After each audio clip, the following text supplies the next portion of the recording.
Bien, ahora vamos a pasar al segundo momento, que es el motivo de todos estos videos, que es la emoción. La emoción es el segundo momento y son una reacción espontánea o primaria. Es una reacción primaria que compartimos con todos los mamíferos. Ya había yo dicho que son indiscretas, nos sonrojamos, se nos salen las lágrimas, lloramos. Estamos alegres y abrimos los ojos, estamos tristes y nos notamos cabizbajos o estamos enojados, ¿no? Es imposible ocultar una emoción.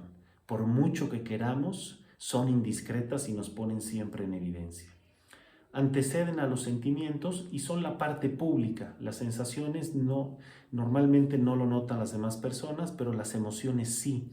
Digamos que la emoción es cuando ya se activa y detecta el cuerpo. Después de la sensación, inmediatamente después viene la emoción. Una parte y una precaución, acá me voy a detener un poquitito. Las emociones son amorales. Quiere decir que no las podemos calificar como buenas o como malas, ¿sí? Cuando hablamos de ética y moral, habría que hacer una distinción, pero moral es cuando nos referimos a algo bueno y malo, ¿sí? Entonces, esto es muy importante. Las emociones nunca se pueden considerar como buenas o como malas. Muchas veces nos han hecho creer que una emoción es mala y este es uno de los principales obstáculos en el trabajo con las emociones. Las emociones son amorales. Por decirlo de alguna manera, si esta palabra no te hace mucho sentido, son neutras, no son ni buenas ni malas. Cualquier emoción, todos tenemos derecho a sentir todo el abanico de emociones que vamos a ver más adelante. Entonces, eh, no hay ninguna razón desde el punto de vista de la psicología humanista para calificar una emoción como positiva o negativa. Las emociones son lo que son. Son reacciones espontáneas, naturales, primarias, que nos indican, que codifican y nos dan información sobre el entorno y sobre nosotros mismos. Y eso nunca puede considerarse como bueno o como malo. Una característica, la característica más importante de una emoción, y aquí es donde podemos nosotros distinguirlas, es que son cortas e intensas, ¿sí? Cuando nosotros hablamos y explicamos una emoción, eso es un sentimiento. La emoción es corta e intensa, es la experiencia y la vivencia en el momento. Es cuando estás enojado, todavía no lo puedes nombrar porque lo estás sintiendo. Después lo nombras, pero en ese momento cuando estás rojo, activado, enojado, ¿no? Y tu expresión es de enojo, de tristeza, de alegría, lo que sea, ese es el momento de la emoción. Ese es el momento de sentir, ¿sí? Después viene la parte de explicar o hablar sobre, ¿sale? Entonces, para no confundirnos, la emoción es ese instante corto e intenso. Las emociones no pueden durar mucho tiempo. Nosotros nos enojamos y después pasamos a otras emociones, pero no nos mantenemos enojados.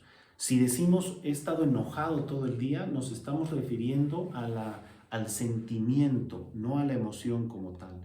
De hecho, el proceso natural de la emoción es ese, es sentir la emoción, darnos cuenta de lo que necesitamos o deseamos, actuar en consecuencia y pasar a otra cosa.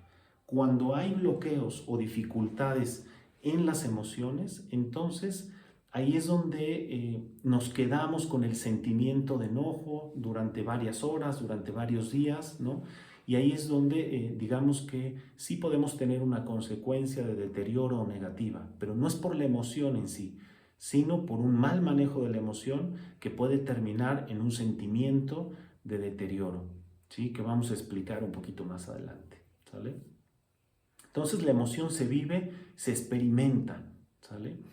A veces podemos tener dificultad en la sensación y hay que hacer contacto, ¿no? Cuando hacemos algún tipo de meditación o mindfulness, tratamos de concentrarnos en las sensaciones, ¿no? En la respiración, en la temperatura, en la sensación, la expansión del aire entrando a nuestros pulmones, etcétera, ¿sí? Eso nos ayuda a situarnos en el presente. Pero hay otro grupo de técnicas que a veces necesitamos para entrar en contacto con la emoción, ¿sí? A veces el problema no es si estamos enojados o no, el problema es que no nos sabemos enojar, o no sabemos estar tristes, o no sabemos estar alegres, o no sabemos ser afectuosos, ¿sí? Entonces, cuando hay dificultades con los sentimientos, hay que regresarnos a veces a sentir. Hay muchos ejercicios que ayudan a volver a tener la experiencia o la vivencia. Escribir, hablar, contarle a alguien son maneras de volver a vivir y sentir esa experiencia. No sé si les ha pasado, pero a veces cuando alguien te dice, oye, cuéntame qué pasó con tal persona, dices, mira, mejor ni te cuento, porque si te cuento lo voy a volver a sentir. Y así es, cuando lo ponemos en palabras, volvemos a recuperar, ¿no?, la emoción por un instante y sentimos el enojo, la tristeza, el afecto, cualquiera de las emociones, ¿sale? Volvemos a vivirla por un momento y después nos vamos nuevamente al sentimiento, ¿sale?